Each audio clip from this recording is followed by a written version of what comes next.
Colleagues of the two journalists gunned down on live television remember reporter Allison Parker and cameraman Adam Ward, and we're back now with the panel. George, we had a perfect storm this week with a gunman, Vester Flanagan, shooting the reporter and cameraman on live television and then putting out his own video of the murder on Facebook and Twitter.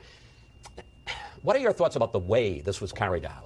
Well, when these horrific events occur, there's an irresistible itch to commit sociology, to find some explanation, causal link, and some social prompting. This gentleman, this man, was a gay African-American who nevertheless was hired in spite of what he took to be insuperable handicaps. And he does seem to have bought into the grievance culture of our time, feeling prickly and set upon at all times by all people.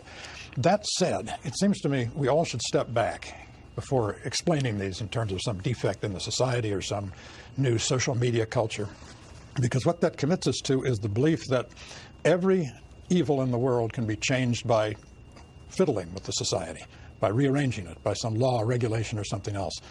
There are times when you just have to throw up your hands and say there's evil in the world, always has been, always will be. Michael, from a conservative perspective, what can be done? Well, and the sad thing is that there probably wasn't any legislative solution that could have prevented this tragedy. And it's a natural human impulse when a tragedy happens to look for an explanation. And in a society that is increasingly uncomfortable with the concept of evil, we don't have something that we can look at. And so there wasn't a legislative solution that could have solved this. There are some things, as George acknowledged, as George said, that are just evil, that don't have any other explanation. And the only thing you can do in those situations is you can come together as a society, you can support each other, you can help each other try to heal. I think the most inspiring thing we've seen this summer was the way Charleston and the entire state of South Carolina came together and supported each other, healed, and ultimately forgave. And that's ultimately all that you can do in the face of evil.